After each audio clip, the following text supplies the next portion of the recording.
What we're going to do is jam it in the tire, twist, and pull this out. First, I'm going to use the other reamer.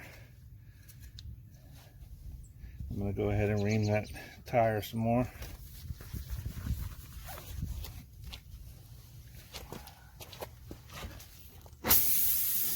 Don't worry about this excess.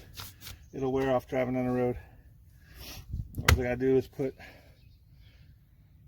whew, that was a little tough.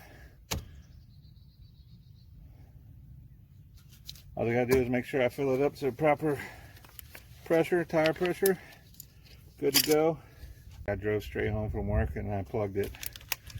One thing I want to show you is I was able to get the plug so it was facing out, and then I just turned my wheel far to the inside and I didn't even have to jack the car up or take the tire off.